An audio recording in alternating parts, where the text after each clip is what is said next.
ఈ రోజు కథ నా నువ్వు నీ నేను రచించిన వారు వనజ గారు.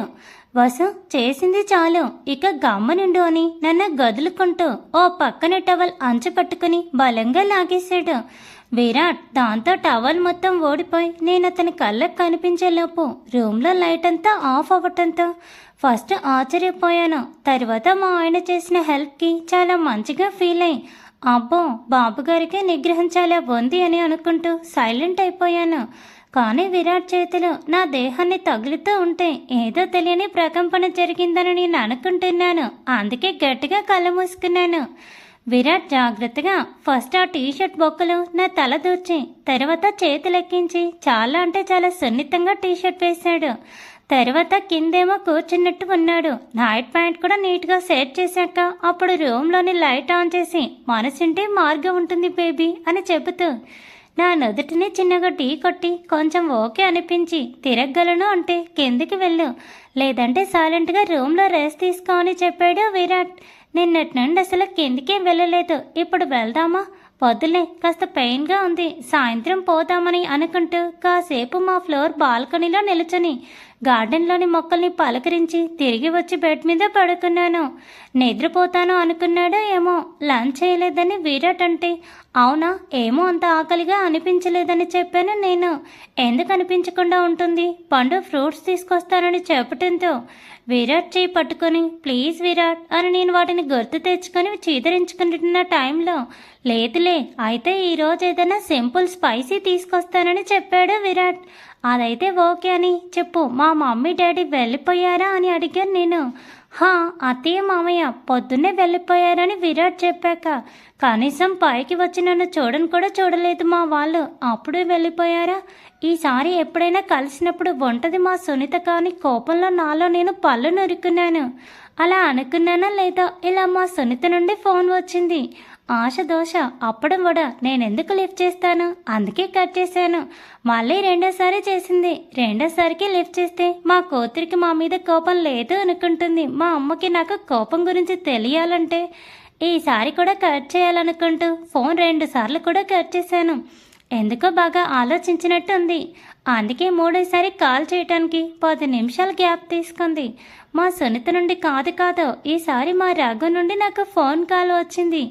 అమ్మది 2 సార్లు కట్ చేశాక నాన్నది ఒక్కసారైనా కట్ చేయాలి కదా, రియలైజ్ అయ్యి రూల్ ఫర్ ఆల్ అన్నట్టు నేను కట్ చేయబోయే అంతలో ఫుడ్ ప్లేట్తో లోపలికి వచ్చేసాడు విరాట్. నేను కట్ చేయడం గమనించాడో ఏమో లిఫ్ట్ చేయని గదురుకున్నాడు విరాట్. నేనెందుకు లిఫ్ట్ చేయాలి, కనీసం నాకు ఇంటికే బాగాలేదు, నాకు చెప్పను కూడా చెప్పకుండా ఇంటికి వెళ్ళిపోతే నేనేమనుకోవాలి? ఉన్న ఒక్కగానొక్క కూతురు చూసుకుందామని లేకుండా ఏదో పెళ్లి చేసాం పంపించేసామన్నట్టు నాకేమైపోయినా కూడా వదిలేసి వెళ్ళిపోతారా అని ఉక్రోషంగా అడుగుతూ ఉంటే ఆ లోపల నేను కట్ చేయకపోయినా కూడా నాన్న ఫోన్ కట్ అయిపోయింది.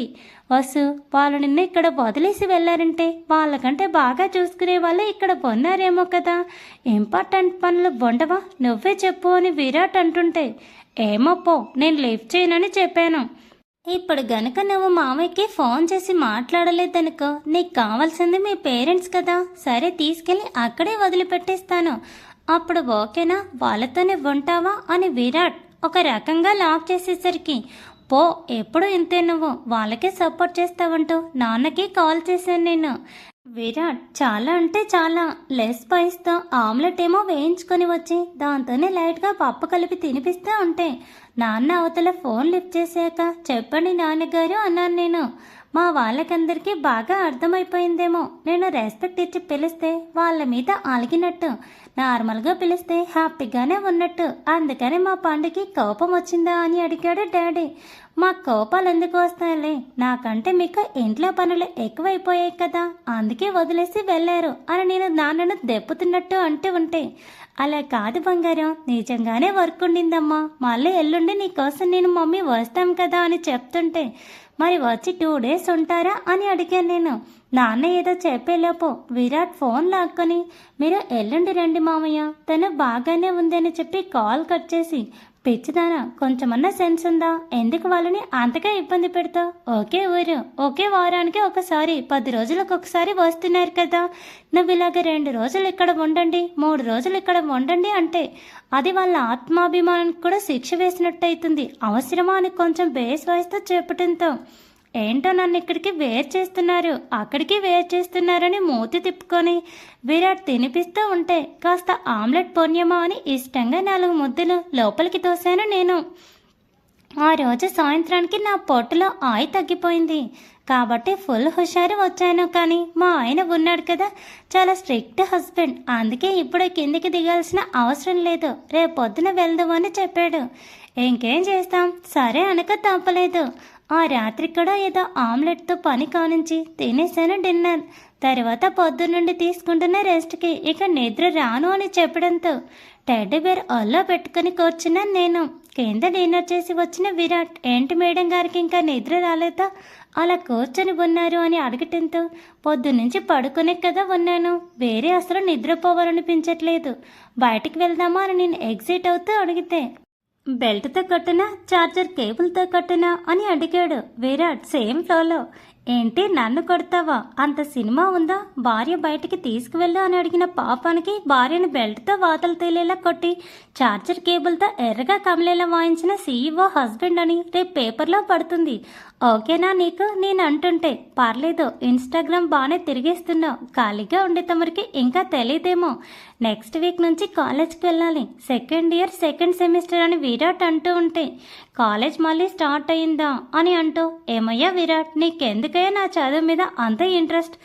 నువ్వనేవాడివి నాకు అసలు ఎదురు పడకుండా ఉంటే అలాగే ఏదోలా బీటెక్ గట్టెక్కించి ఏ అమీర్పేటలోనో మాతాపల్లిలోనో కోచింగ్ తీసుకొని పోయి 20,000 జాబ్ చేసుకుంటూ హ్యాపీగా బతికేద్దాం అనుకుంటే నువ్వు వచ్చి ఇప్పుడు నాకు చదవాలన్న ఇంట్రెస్ట్ కాదు కదా, బుక్స్ చూడాలన్న కోరిక కూడా అస్సలు లేదు.